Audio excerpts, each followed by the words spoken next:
is back.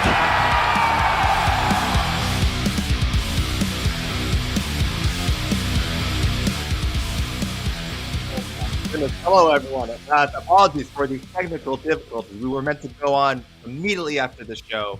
You guys know how it is with the internet and with the computers sometimes. But we are here, guys, on the inaugural episode of TUF Hang. As you might have heard in the intro, the king is back. We're not talking about Conor McGregor. Of course, we are talking about the undisputed king of reality television programming since 2005. The Ultimate Fighter is back. Season 31, starring Conor McGregor, Michael Chandler. If you're joining us now, you probably, now maybe like 10 minutes ago, finished watching the scintillating season premiere and are just itching to talk tough. You're in the right place. This is TUF Hang, MMA Fighting's reaction show for the season of The Ultimate Fighter. I'm one of your hosts, Alexander K. Lee, and it is my pleasure to introduce my co-host who will be with us every week, the jocular and jubilant GC Conner Burks. GC, how the hell are you, man? I'm doing fantastic. As you can see, I don't have a microphone in front of me like you guys. That was the technical difficulties, but we are here. I'm in my beautiful studio. Had it custom built for this tough.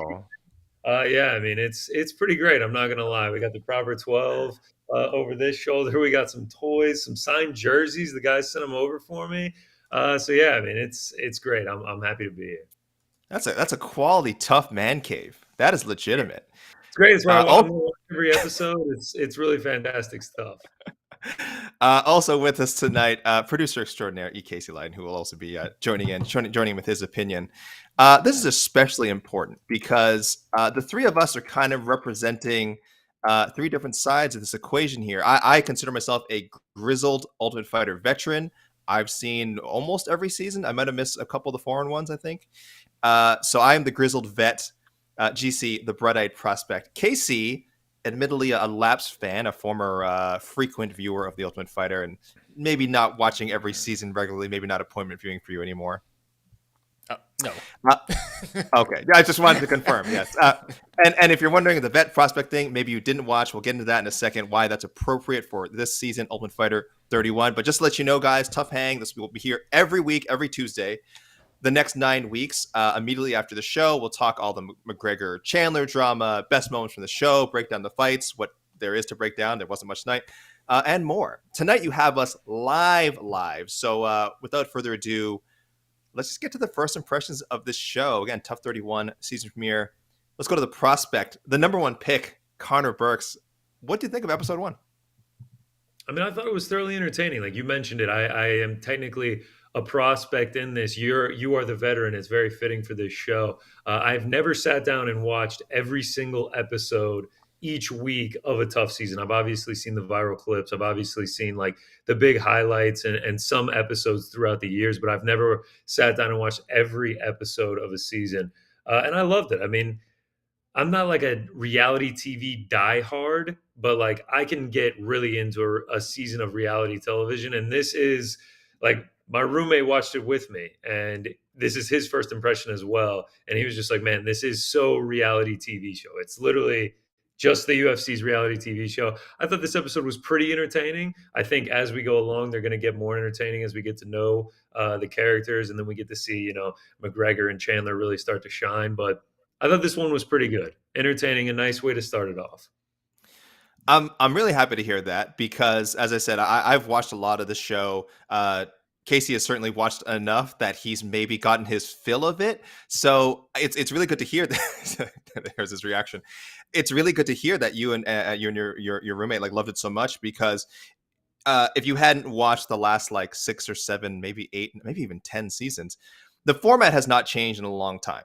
So I imagine there's a lot of people tuning in either for the first time or first time in a while because of course, McGregor and maybe Chandler as well, and maybe are really enjoying it. But I think for some of us who've seen it before, this season premiere was pretty much exactly the same as every other season premiere from a format standpoint, from a pacing standpoint, from a production standpoint. It hasn't changed, I think, since Ultimate Fighter, I want to say 16. That was the John Jones Chael Sonnen's season when they kind of had to first upgrade to HD cameras and clean up the show a little bit because they were getting on bigger networks. So less shenanigans, more focus on the human stories. And that's a lot of what you saw today. We'll mention that, of course. We saw a lot of that with this week's fighters, Roosevelt Roberts and Nate Jennerman. But what else? What did you think right away of how they presented McGregor and Chandler? Did you want to see more of that, GC, or were you kind of happy that it was like kind of balanced with how they covered that drama and then the fighters and then explaining the show itself and all that? Yeah, I mean, I would have loved to see more of their interactions. It felt like there was a lot of like, just like obviously, they're gonna cut down a lot of it. It felt like a lot of it was selective audio, and we didn't really get a ton of them. Where I felt like they had a lot of interactions in that beginning portion. One question I do have for you, though, you said it's kind of cut and dry from the last 10 seasons or however long it's been. You're saying this is pretty much like switch out the fighters, switch out the coaches. This is pretty much same old shit for the last decade. I wouldn't phrase it that way, but yeah, it has been this way. And again, some people, I think this format is in some ways better than the way it originally used to be. I know there's a lot of people who disagree with me because in the earliest days, one heavy emphasis on getting the fighters drunk off of their asses and seeing what kind of shenanigans they would just get up to on their own. That may happen this year. We know that they are fully stocked apparently with proper 12 in the house. So I don't know if they're there too. Love it. I don't know if they're encouraging it again. I think they still want to keep them somewhat moderate. And there also used to be Survivor style reality game shows, which now they do between the coaches and that's it. They used to be the contestants had to do it. It made no sense. So yeah, the product the way it is now is kind of the way it's been for the last 10, 11 seasons. Just a little bit more like refined, a little more, like you said, kind of classic reality, let's say more modern reality TV show. And some people like that. But how did you feel about the draft, Connor? How did you feel about the picking of teams? Normally, it's a pretty traditional. The coaches and their teams get to look at the fighters ahead of time, kind of work them out, and then pick them. Classic. They flip a coin. This guy gets the number one pick. This coach gets to pick the first fight. This time, they were kind of divided into 4 subgroups with 4 lightweight veterans and 4 lightweight prospects. 4 bantamweight veterans and 4 bantamweight prospects, and you kind of had to pick by group. I thought it was a little confusing at first. I don't know if you just kind of got it right away. So, explain to me, like, that's not typically how they do it? They don't do No. the subset. Do they normally go fighter by fighter or like weight class by Yeah. weight class? Yeah, it depends. Also some seasons only have one weight class. It's just like 60. It'd be like 16 middleweights, for example. But they do tend to like just for it's easier to cast 8 from 2 different weight classes. Yeah, and it's normally like they're like this. Well, this guy's the number one pick. We want him. And but this time this was a little bit weirder because some of the fighters, as we know, there's that pre-show drama had ties to McGregor. So I don't know how they would have handled the picking there. So it looks like, and then they want to go with this prospects and veterans thing. And we'll talk about the murkiness of that in a second, like the designation of prospect and veteran. But you enjoyed. Did you enjoy it, or would you have preferred to see No, kind of like it felt like a letdown to me. that? Like when they brought out the coin and everything, and he's like, "All right, it's time for the draft. Whoever wins the coin toss is going to get first pick." And I thought they were going to, go through everyone, and there was going to be like some tactics at hand, and like there was going to take some research beforehand to be able to do it. And it was just like McGregor was just like, "Yep, I'll take the prospects." And I mean, it was over like that. It felt like there was no real skill or excitement or tactic or anything to it. Yeah, it was over really quickly, and we didn't get the drama of. I mean, there was a previous season. Anyone who listened to Damn this week or last week about BJ Penn had a classic Ultimate Fighter moment once back in season 5 where he was like, "Who wants to be on my team and have nothing to do with the other coach's team?" And you couldn't, like the way they laid it out this time. You really couldn't do anything like that. There's also sometimes the drama. Like I thought it's always fun when a coach is affiliated with certain fighters. In this case, I think Lee Hammond and Brad Katona are like Conor McGregor guys. And it's like, how high is he? Is he going to use a high pick on them because they're his boys? Or if he knows that there's better prospects in the show, will he draft them over them? So that's always a fun thing to keep an eye on. And there really was none of that this time around. But we did kind of end up with a good thing. I do like that all the prospects ended up on one side and all the veterans ended up on one side. GC, I don't know if you would have preferred to see them mixed up. No, I like that. I like that it's like prospects versus veterans. I kind of like that McGregor got the prospects and Michael Chandler got the veterans too. That feels like sort of reflective of their personalities as well. I think it's like what McGregor wanted too. It feels like he wanted it. Did you how much have you looked into the contestants vis-a-vis their amount of experience and their ages? So, like, I've looked in a little bit, and a lot of the veteran guys' names I recognize, and like a few of the prospects I recognize as well. But as in terms of like looking at all their ages and deep diving, no, I have not done that yet. Yeah. So the way I mean, they essentially said the prospect team is pretty much just all the guys who have not fought in the UFC, and if you're a veteran, it's because you fought in the UFC. The amount of experience, somewhat as well. Obviously, you've guys like Jason Knight, Kurt Hollabaugh, Cody Gibson, Valiev. They've had, they have considerably more experience than the prospect guys. But the age thing is a bit funny because you have guys on the prospect team. 3 of them are age 34 and up, which does not scream prospect to me, and have been some of them have been fighting for, I think, like Nate Jennerman's been fighting for like 10 years or something. So it's a little weird. It's strictly because they haven't fought in the UFC that for the purposes of this show, they're being considered prospects. I mean, we just even saw the fight, and we'll talk more about the fight soon. Jennerman and Roberts, that was the fight for this week.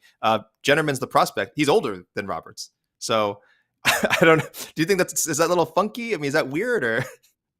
Once it was explained to me that the veterans had fought in the UFC and the prospects had not, I felt like that was a simple dividing line. Uh, One thing I did write down, I took some notes as the episode Please. went on. Obviously, Timur Valiyev, we recognize him. He has fought in the UFC. He had some success in the UFC as well. Like he was a good, solid bantamweight. Like it feels to me, just right off rip, it feels like he is going to have a lot of success moving through this show. And yet he was, I believe, so he ends up on Michael Chandler's team, and I believe he's evaluated as the number 3. I guess I should read this out. So after the teams were divided up, the coaches then, for the purposes of making the matchups, had to rank their fighters 1 to 4, like their lightweights 1 to 4 and their bantamweights 1 to 4. This is, again, you guys, if you didn't see the episode, you can see where this was a little confusing. So for the team McGregor, the lightweights in order from 1 to 4, Lee Hammond, who's like a big SPG guy, I think almost like a protege. Number 2, Nate Jennerman. Number 3, Aaron McKenzie. Number 4, Landon Quinones. On the Chandler side, he went number 1, Jason Knight. You guys all know him. Austin Hubbard, Roosevelt Roberts, and then Kurt Hollabaugh 4th. And then on the McGregor side, the bantamweights, his number 1 ranked, Mando Gutierrez. Trevor Wells 2nd, Carlos Vera, then Rico DeSchulo. And then Chandler's bantamweights, Hunter Azure, number 1, Brad Katona, number 2, Timur Valiev, number 3, and Cody Gibson. So, I mean, you're right. Timur's name jumps right out. It was a little surprising. I guess maybe that speaks to the strength of Chandler's bantamweight veterans. I'm not sure, but I don't know. And the other thing was all the matchups are set now. We know Timur at some point is going to fight. Let me see if I got this right. Trevor Wells. Trevor Wells. And technically, he's the lower seeded fighter. But GC, you seem pretty confident that Valiev could go on a run here. The seeds, as they said, feels like that was like a strategic thing to try and get the best matchups. Like it didn't feel like he was just going 1 through 4. I mean, Chandler's first pick was Roosevelt Roberts, and he had him seated as his 3 for that weight class. Mm-hmm. Mm-hmm. Yeah, it is a bit funny. Also, it's not like it's only 4 fighters, so the seating it doesn't feel like I don't think he's saying like, oh, Jason Knight is so much better than Austin Hubbard or McGregor. Mando Gutierrez is so much better than Trevor. It's only 4 fighters. There's not that you're ranking. It's not a lot of room for separation. But do you like knowing who everyone's fighting ahead of time, or would you prefer it sort of the way they usually do it is kind of it's a week to week like surprise? I would have preferred a week-to-week surprise. I guess, though, at the same time, now we can look forward to it as it goes along. One thing I did have to say that I got a kind of a kick out of is that, like, as they were listing off the matchups, Michael Chandler is like super professional, just listing everyone off the dome, and like McGregor's just got his phone and he's like, "All right, that's number 2," and like then read his name off. Like, again, it just felt like very reflective of who they are as people. Yeah. Well, let's talk about that. Let's talk about who they are as people. Again, we'll get to the fight discussion in a second. It was really quick, so I don't know how much there is to say. I was a little disappointed. We kind of touched upon it. There wasn't a lot of emphasis on McGregor Chandler drama. We kind of got an introduction. We got some like half-hearted taunting, but it was almost like they were barely in the same room. I don't know. It didn't land for me, that aspect of the show so far. I know they're building up to the big shove. But yeah, anything else from McGregor? Yeah, like you said, I know you said you would have wanted more. Is that what Um, we're calling it? That's what we're coining it. We don't know what episode it's going to happen, but like the big show, because I've seen that clip a yeah. million times, and that kind of took away from it a little bit. That beginning scene where it's just like the amount of times I've seen that clip at this point, where it's just like, and in comes the most iconic mixed martial artist of all time, Conor McGregor, dressed to the nines. It's like I can almost say it word for word. I've seen it so many times, and then it's just like, have I told you what weight class is at? It's going to be a middleweight. Do what you're told. Like that would have been great if I had gotten to see it for the first time. I was going to watch the show anyway. I know that they had to Mhm. bring in an audience and try and prop it up a little bit. I was going to watch it anyway. I wish I had gotten to see that naturally tonight for the first time because that was the best dialogue they had the entire episode. Yeah, it's like when modern trailers these days, they give away too much. You almost wish some of it could be, like you said, they know we're going to tune in. I guess you have to do it for lapsed fans like our producer and maybe some other, again, some other newcomers who aren't like, new hardcores like yourself. GC, you're all in on this stuff now, but I guess Oh, for some I people. mean, look at this. I mean, come on. This isn't coming off till August, baby. Oh, that's gross. You mentioned, listen, you are familiar. I have to ask this question to you specifically because you mentioned kind of the Connors. Yeah, his new line, "You'll do as you're told," and have you. It's This has become something that's very popular on your show that you do with Jed Meshew, No Bets Barred, outstanding MMA gambling podcast. The, Man. the Chat GPT bet, it's sweeping the nation. It's making a lot of people a lot of money. I've heard. Does it feel like McGregor's dialogue is being generated by ChatGPT at this point? Like, when's the last time you really heard him say something and you were like, "Oh, that's great!" Like, I want to, like, I got in your head and just like, I don't know, maybe you like, I don't know, maybe you like that line. I just, it's not landing for me. Which line specifically are you talking about? I don't like the "you'll do as you're told" thing. It's I thought that okay. was a decent line. I thought that was a decent line. Like he like tossed up, like he was super friendly with him, and he's just like, "Oh yeah, what have I told you what weight class it's going to be at yet?" And like, Chandler is having fun with it. He's like, "Oh, I'll do 185," and then he just kind of sat him down. I mean, it's tough, like to continue to top the amount of great trash talk lines he's had. Like, has he lost a step for sure? But I think he's still got a few miles of good trash talk left in him. Okay, you're more optimistic about that than I am. We've had a lot of internal discussions on Slack about how much, charisma gas, as it were, does Conor McGregor have left. I don't know. I'm less I mean, in on one some of thing I those. will say, like about McGregor, is like you don't know which McGregor you're gonna get. Like, are you gonna get the nice, chill, relaxed McGregor that has like this great outlook on life and is really grateful? Are you gonna get the crazy McGregor that just like f everybody, or are you gonna get just like old, classic vintage McGregor? It's just like you're kind of just picking your poison these days on like how he's gonna be acting when he gets in front of a camera. Yeah, that's a fair point. I want to talk about the fight. I know I keep saying we're gonna get there. Again, guys, if you watch the episode, it didn't last very long. But what did you think of the pre-tape? So we talked about sort of the reality TV show elements at the top of the show and kind of how refined it is at this point. So these are pretty standard now. They have some footage from the fighters back home, just telling their story. We get to meet their adorable families. How'd that stuff go for you, GC? Did you find it compelling?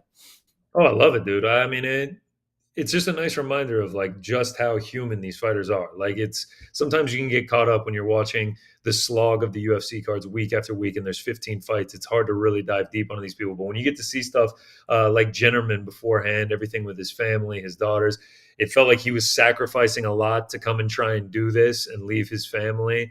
Just how much he's putting on the line, and then same thing with Roosevelt Roberts. I mean, when his kids answer the call and everything, it's kind of a touching moment. It makes you want to cheer for these people. And then, man, I mean, I was to get into the result of the fight, I was like actually shocked that it ended that quickly. I mean, for it to end in 9 seconds, and then for Jennerman to be crying afterward like that, talking about how he's let his family down, it all feels like it's a waste. I mean, it makes you like it makes you feel more connected with the fighters. I liked it a lot. Yeah, that's one thing fighters and the show, people who care about the show always say is that this show is still a good vehicle for developing developing not, I shouldn't say not developing their skills, but developing their brand power. And I think sometimes it works, sometimes it doesn't. It's probably less effective than it used to be, but that is good to hear, though, that these things still mean something, because at some point you feel like you've seen it all in MMA as far as people's stories go. But you're right. When you get a little more closer look at it, a more intimate look, you actually get to see their families and how they interact with their families and their families rooting them on. Who were you? Whose family did you find more? Just be honest, GC. Whose family did you find more adorable, and who were you rooting for to win the Oh fight? man, I mean, all right. Well, dude, Roosevelt Roberts' kids answering the phone. I mean, that is Oh, obviously horrible. But I mean, gentlemen, beyond just the baby and everything, the three-legged dog. He called it. He was like, oh, "This is one little tripod." I mean, that's touching and everything. And I mean, like, dude, the guy's also a UPS driver. He's getting up at 4:30 in the morning to go work and then go train yeah. afterward. Like, he's really putting in crazy work, making a lot of sacrifices. And to get on the big stage like that, like I really did feel for him. Like I was like, man, that sucks. Like it's different when you get these backgrounds and like it's going to be really crazy though. The deeper we get into the season, there's definitely going to be some characters that I'm really going to start to like and really going to start to root for, and someone is going to have an ending similar to Nate Jennerman tonight. So yeah, I'm excited for it. Overall, though, I got off track from the question. I'll go Jennerman's family, the three-legged dog. Oh, that must have really hurt. So you felt the pain then when this fight went the way it did. He's Which, crying. yeah, He's just like, and he's just like, oh my god. He's like, I think all of this was a waste of time. Like, I never should have left my family. It's like, dude, to be in tears in front of cameras and all those people like that, and Conor McGregor back in the locker room and say a statement like that, like you're really going through it. That's tough stuff right there. yeah. And listen, this is stuff like in a regular MMA fight when you see a fighter lose, but the difference is like they're usually not expected to do a testimonial right after. They're not necessarily expected. The losing fighter is not expected to have to talk to the media after, unless it's like a championship fight or something. So when you're just like a Nate Jennerman, just trying to get by, excited about being on the show, you're doing this for your family. He has to stay in the house now. I mean, he doesn't get to leave. He has to stay in the house now. One to, of course, help train, and also in case someone else drops out, he's probably relatively unharmed, unless he has a serious concussion, which is certainly possible. But if you're Jennerman, listen, you got to hang around. That sacrifice, maybe it'll still be worth it. We've seen it in the past. We've seen people come back on the show. People get injured all the time. Fingers crossed that doesn't happen. But if it does, it'll be good news for Jennerman. But yeah, go ahead, I Jesse. mean, if Nate Jennerman is on an Apex card on the prelims, start second, third fight of the night, that exact same thing happens. He goes to the back, and we just start the next fight, and you just keep on rolling, and you never hear any of that. And I probably didn't hear about the family before the fight, and it's just kind of like, well, he lost. That's a bummer for him. That's unfortunate. And you just kind of keep rolling. Number two, you can clarify this for me because all of his teammates started hyping him up and was just like, it's just one fight, shake it off. We still got a month to train and everything. Is he done? Like, is he out of the competition? Yes, unless someone gets injured. Wow, that makes it even You're out. worse. That's even more gutting. I mean, honestly, when everybody was back there hyping him up, I was like, oh, he'll get another chance. Like, is that how this works? That makes it even worse. I feel for Nate Jennerman. Well, they always say that because the show has a somewhat frequent injury rate. Not like a lot of fighters every season, but usually it's like usually one or two guys a season are at least in danger. Because again, it's a tough hang, you might say, being the Ultimate Fighter house. With all the training and again having to make weight multiple times with short notice, it's not great for the body, and so these injuries happen all the time. So there is a good chance that Nate Jennerman, that we do see him again. So he has to stick around, and hopefully that happens for him. But yes, as we said, we don't know the exact time of the stoppage. Pre-fight, everyone was saying it's pretty much not necessarily grappler versus striker, but in close kind of striker versus a lengthy Roosevelt Roberts, one of the taller lightweights out there. And unfortunately, Jennerman could not get in. Gets hit with one right hand right off the bat. Clearly hurts him. Goes inside. Gets caught with another one behind the temple. He's down. Hammer fist. Referee Mark Smith has to call it off. I mean, we saw Jennerman go limp for a second. So pretty eventful. And if you're the UFC, probably happy with how that ended. Not necessarily caring who won, but they got an exciting finish in the first episode. There have been seasons where you get finishes few and far between. So to kick off the season with one, I guess nothing but good news for the show so far. As tough as it was to watch for Jennerman. What else? Anything else jump out from the show for you, GC, that we didn't get the chance to mention yet? I do have some other questions, but I'm wondering if there's anything, any other angles that popped out because Yeah, a lot happened this episode. We kind of glossed over a few things. sure. Yeah. I mean, a couple things. One thing was Connor blowing off the weigh-ins. Like, we didn't really get an explanation for why that was. Like, that felt like a pretty important thing to miss. I mean, Chandler, I called him out for it. I really wonder what. I mean, obviously, it was some sort of other obligation, but that felt like it was pretty big, especially for the fighters. Yeah, Casey and I were when we were talking about the show earlier today. We were saying like it almost felt like they rushed because again, this is the way the show is formatted. It has a very clear like quarter one is where we do the coach's introduction. Quarter two, the team pick. Quarter three, learning about both fighters. Quarter four is the fight. It's I know it's divided into more than that. I heard there was a lot of commercials. I don't know how it was broken up on ESPN, but that's essentially how they segment the show, and they don't deviate from that. So I would have loved to have seen a little more diving into the drama of McGregor not being at the weigh-ins. Maybe if it happens more than once, that'll become more of an issue. This kind of happened with, I want to say, when Volkanovski and Ortega had a couple of issues with not showing up, and he got called out for it. So maybe it has to happen more than once. But it does feel like the first time you want to at least bring it up besides like literally like one sentence, Connor's not here. So that was a little disappointing. And I wish we could have seen more of the evaluations as well. I wish we could have seen I know you're suggesting it's more about matchups, but like, why did they just like say Hunter Azure number one? Why Mando Gutierrez? Like, it'll probably come up in future episodes. I should be a little more patient, but I wish they play around with the format a little more and just kind of be like, well, maybe we should show more of the evaluations, show more of why McGregor's not here, that discussion. How do his fighters feel about it? That would have been interesting stuff. So hopefully, listen, we got 9 more episodes to go. Hopefully we do get some of that. I threw up a poll asking how people graded the episode. So far, A is leading the way. 40% A. B, Wow, 30, not bad. 33% B. So pretty happy with it. D, only 12%. So everyone seemed to think it was a pretty good first episode. I kind of agree. I guess I want to, producer Casey, can I bring you up for a second? I do just want to bring you up. Oh, okay. Because I know you didn't love this episode. What? I mean, I'm trying to be positive. No, I thought it was horrible. I did not like it at all. But really? You voted D. He would have voted D. Yes, if he were legally allowed to vote in our polls, he would have voted D. Yeah, D. It was. Yeah, I didn't like it. It was bad. It was just. But in terms of reality TV, B. But in terms of, I don't know, as a fight fan, watching anything exciting, either from the dramatic, just drama trash talk to an actual fight or, I don't know, anything. I give it a solid D. But then again, I am a Laps fan.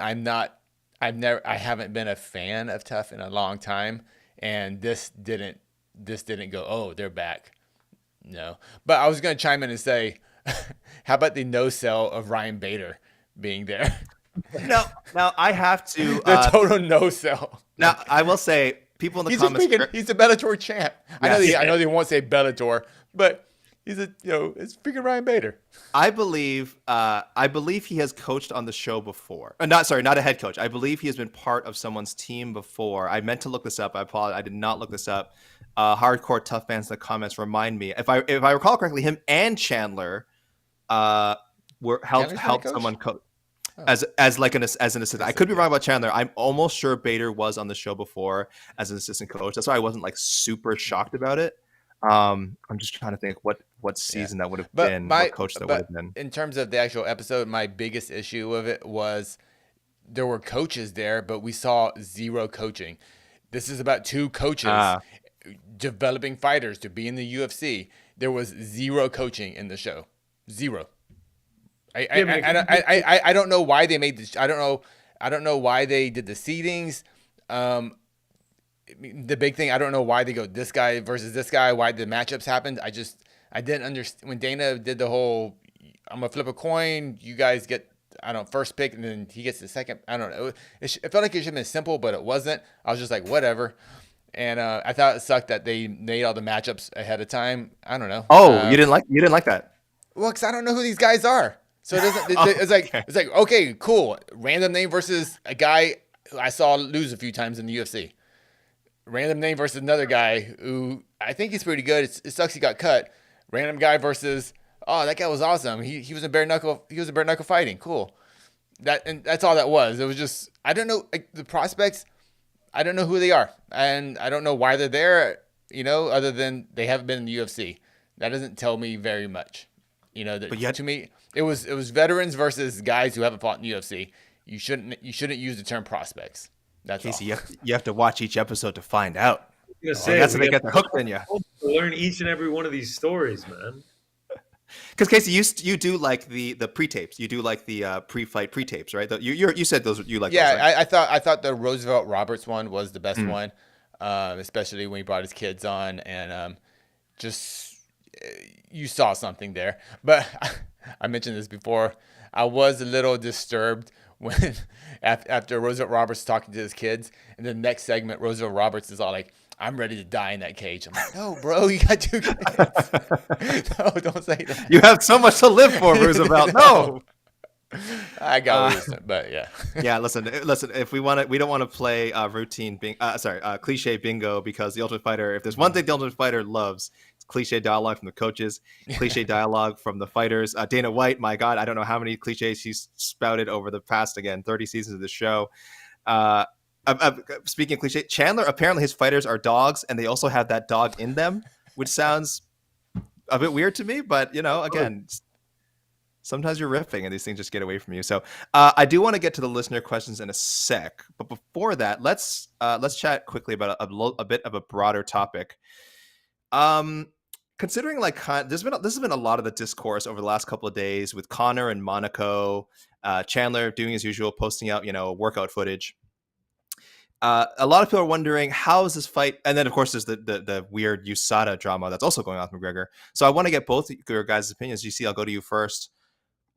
Do you think that we see this fight this year? Are you getting any vibes that this is going to get pushed to early 2023 or somewhere in the first quarter of 2023? Or do you think Dana said they're aiming for end of the year, so maybe it fills up that spot on that December pay-per-view? But I don't know. What's the vibe you're getting, GC? Yeah, so you're asking if it could get pushed to 2024. So if there's a chance that it jumps in early next year. Yep. I mean, we saw McGregor get interviewed when he was at the Black Forge Inn a week and a half ago. He promises that it's going to happen in 2023. Am I getting the vibes that it might not? I mean, absolutely. There's certainly a chance. I mean, he is partying in Monaco, and we're not sure with what's going on with USADA. So I want to believe. I'm going to say yes. I think it does happen in 2023. I think it gets into one of those later year pay-per-views, either November. I mean, if they did it at MSG, that would be unbelievable, or that December pay-per-view. But am I going to be floored if it doesn't happen until 2024? No. But I will say, if I have to choose one, I'm taking it's going to happen this year. Casey, as someone, you're an undefeated fighter. Does it bother you when you don't see Conor gripping and ripping it in the gym, posting those workout videos, showing those gains? I mean, are you losing confidence that this is going to happen in the next 6 months? If it happens in the next 6 months, it may be at 85. Oh. It may be 85. You don't think he's gonna? You think he's looking a little big? Yeah, I would be shocked if this fight happens in 2023. Would be shocked. I mean, I see Michael Chandler just fighting someone before he actually fights Conor McGregor. Oh, that would be such a disappointment to me. If that. Yeah, it will be a disappointment. Yeah, incredibly disappointment. But Michael Chandler. I mean, I don't know how much Michael Chandler has in the bank, but he has to fight a little bit more than I would think Conor. Conor doesn't have to fight. This is just, I don't know what this is for him. But it's possible. There was a tough coach curse for a while, where a lot of times the fight that was hyped up throughout the season between the two coaches just didn't happen, or didn't happen right away, or was heavily delayed. I think they've had good luck with it. I want to say recently, the past 7 or 8 seasons, where it went off without a hitch. But there was a stretch there where a lot of time was spent building up fights. And again, have they ever done this before? Have 2 coaches in there and really have we have no idea when the fight will actually happen? Isn't there a general idea when they're as soon as the season ends, they're gonna fight a month later after that season ends, or after the TUF finale, or the week after the TUF finale? I don't recall something like this, where we're going to have the TUF finale, I don't know, 3 months or whatever. Mm-hmm. And then maybe in 6 months. We're like, oh, we're shooting this, whatever, for this time. I'm not sure. Of the Do year. we even have a date for the TUF finale? I don't think so. We don't even know that, right? I don't think that's official. Yeah.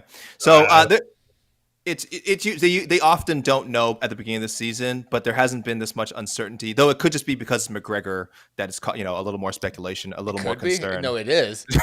because I mean, last season, Pena and Nunes, obviously, even though they were going to do their rematch, that was not officially scheduled until I think like the 7th or 8th episode. It was quite a ways in before they finally announced it. But again, it's Nunes and Pena. There wasn't as much controversy. Do Conor and Chandler even have to fight?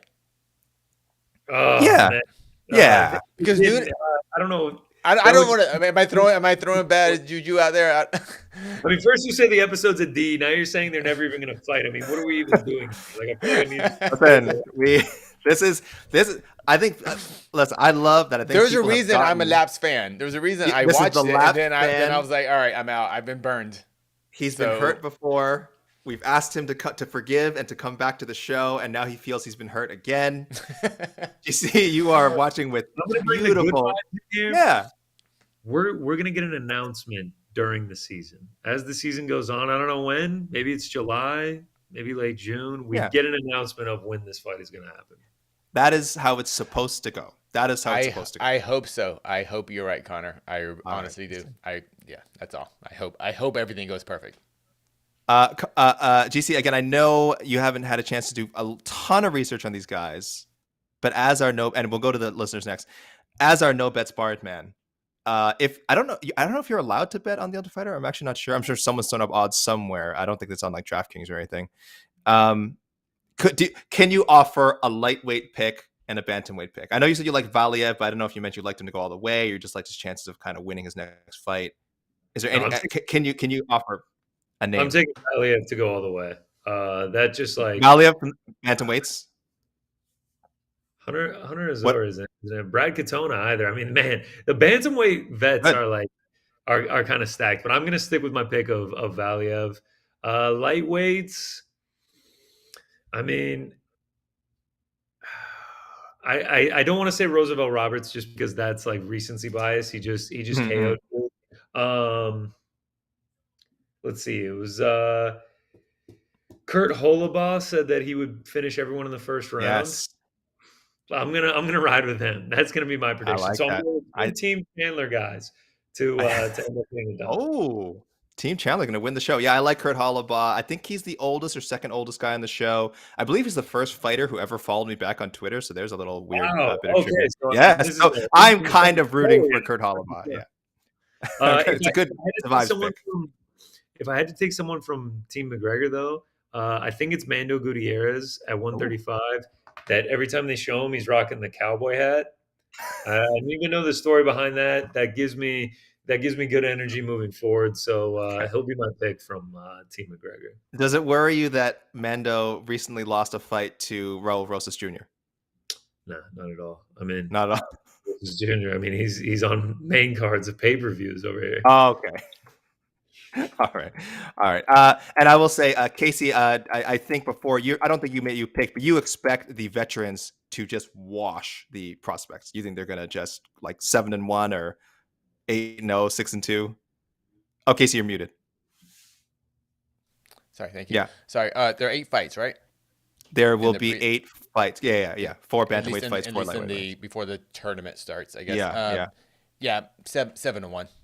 7-1. Wow. Someone's gonna slip on a banana peel and just a random fluke KO, but 7-1. Yeah. I'm writing these down. By the way, I'm writing these down. Casey says the vets Team Chandler goes 7-1 in the preliminary round. I said Mando Gutierrez, sick hat, and then I went with Valiev and Holobaugh. Okay, I'll go with, you know what? This is probably an easy pick. Jason Knight for the lightweights. I don't know. I just got a good feeling about it. And my fellow Canadian, Brad Katona for the bantamweights. TUF 27 winner. He's going 2-time. Ooh. 2-time TUF winner. Let's go. I'm actually going to go. I don't think Brad Katona gets it done because he won before. He doesn't go 2-time. He doesn't go back-to-back.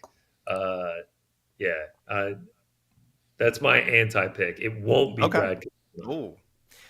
It's worth noting Hunter Azure is also on the show. Hunter Azure beat Brad Katona in the UFC already, so I don't know if that makes people feel better about Katona's chances or worse, but certainly again something worth mentioning. Hunter Azure, another guy who probably shouldn't have even gotten released in the first place. Casey, One, go ahead, GC. one Sorry. thing just about the vets, like I do have to say it was pretty crazy. Like I think it was Roosevelt Roberts, and he was talking with another member of the household just about how crazy it was to get cut and like everything they had to go through. So it's interesting to hear their perspective, and I think it's going to be incredibly valuable throughout the show. So I do side with Casey. I think the vets are going to have a lot of success. Yeah, I think if there were odds on these things, the vets would be pretty fairly favored in some of these matchups. But all right, Casey, we've been yapping for a while. Let's go to the listeners for a few questions, please. All right, sorry to keep the viewers waiting. Here we go. Oh, we got some good questions already. I see. Yeah, from the Last Stand 001. What do you guys think of the fights still being 2 rounds? GC, did you know going in that the fights on Ultimate Fighter were only 2 rounds? I did not. It kind of shocked me. But then we have the sudden death third round if it's 1-1 after 2. Mm-hmm. Yeah, correct. Yeah. Yeah, so at that point, I'm cool with it. I mean, I feel like we're going to see a decent amount of finishes, and if we have to go to a third round, I like the sudden death aspect of it. Makes it feel a little bit more reality TV, which is what I'm here for. Yeah, I'm with that too. I also think theoretically it's supposed to motivate them to go for a finish, right? To kind of come out faster. You've only got like 10 minutes to make a strong impression. Like you said, if you want to come out fast and win 2 rounds, that's all you need to win.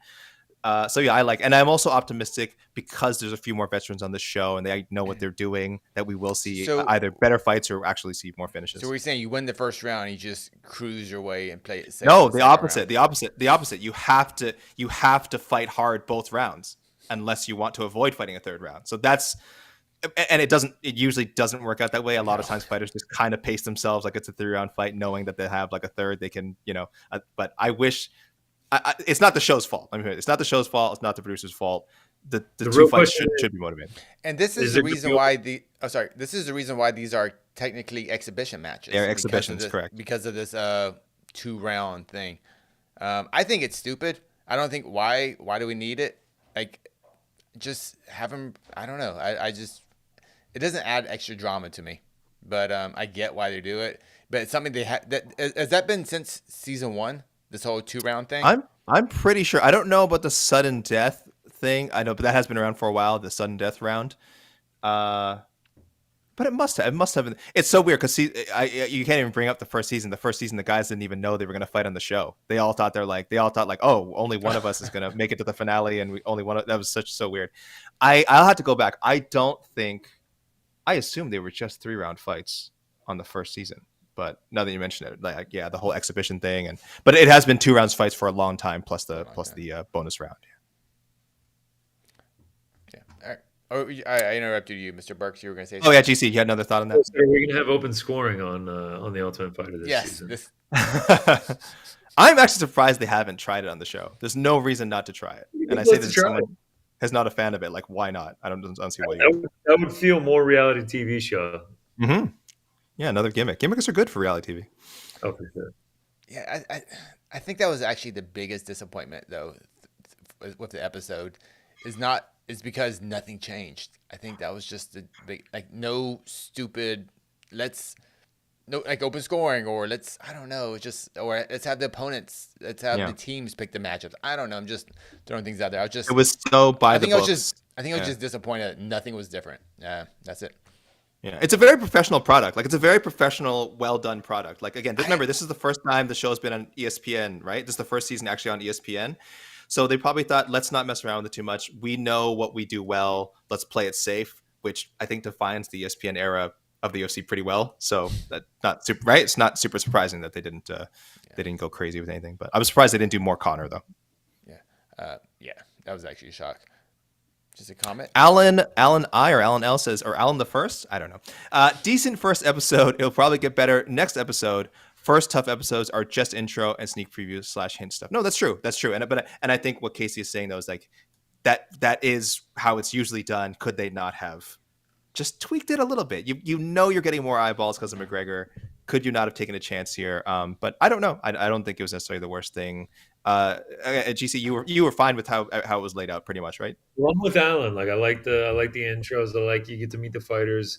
Plus the roll at the end, the little sneak preview roll. Sure. I think I saw Islam in there at one point. Maybe he'll be making an appearance. That'll be interesting, especially if he's around McGregor. Some ice baths. I saw them all getting into ice. The both McGregor and Chandler getting into ice baths. At one point, I don't know if it had to do with the infamous push, the shove that we're going to get at some point. Dana running over, and he was like, "Get out of my way! Get out of my way!" So I don't know what that's all about, but Wow. The little highlight reel that they played at the end got me hyped for the You like for that? the next 2.5 months. So yeah, I'm with Alan there. GC, they really reeled you in. They really reeled you in with this show. As a I am glad to hear it. Hyped about him. I'm glad to hear it. Casey, can we get one or two more questions in here? You see anything? Yeah. Kind of what we just talked about real quick. But Sure. yeah. Brandon QFG, did the show feel as stale for you guys as previous seasons? There were no changes to the format. Yeah, again, stale is a fair word. I did see a lot of people. I saw a few people, I think, especially the great Kaposa, saying like, "I'm watching the first 10 minutes of this, and if everything's just the same, like I'm out of here." And I don't blame people. I don't blame people. It can be a bit of a grind to get through it. The draft again was not as compelling as it could have been. That's usually a pretty good pretty good. I'm sorry, I'm thinking about Hick Diaz, Jason Knight. That's usually a pretty good hook for new viewers, old viewers, see where they rank the fighters and stuff. But you didn't even get that. Yeah, I wanted to see them roll or something or do something, and then Connor's like, "Oh, I like that guy." Like it was nothing. Like why he chose them? Why? I'm with you. You mentioned it earlier, AK. Like I wish we had gotten to see more of what they really liked in each guy and why they made the selections that they did. And I mean, maybe some actual coaching instead of I mean, I did get a kick out of McGregor, like immediately suiting up, like throwing on the headgear and the shin pads. I was gonna say that was good. They should have shown more of that. That was probably one of the better parts. Yeah, maybe that's all they had, and they had really just stretched it out. But I guess one just issue I have with the show too. I'm just thinking about the coaching part. It's like I don't watch a lot of reality TV, but when I do, like I like that show Forged in Fire. Do you know what I'm talking about? I'm not familiar. Well, it's a guy. It's a welding show, but I don't weld. I'm not a blacksmith, but like I feel like I learned something about blacksmithing. Conor, did you feel like you learned anything about fighting, or is that even important? I don't know. You know what I'm trying to say? Do you know what I'm trying to say? Fantastic comparison. I'm not gonna lie. Like a lot of people love the F1 documentary on Netflix, and like you learn a ton about the sport and you get into the sport.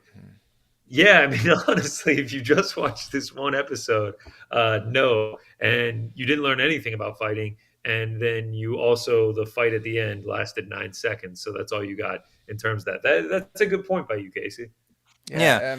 That was something that was emphasized again on probably earlier seasons of the show when they were trying to grow the MMA audience, and then when they realized, oh, we're getting a sort of a new crowd here, let's have a segment where we have one of the coaches like going to like, oh, this is how how a super effective triangle goes.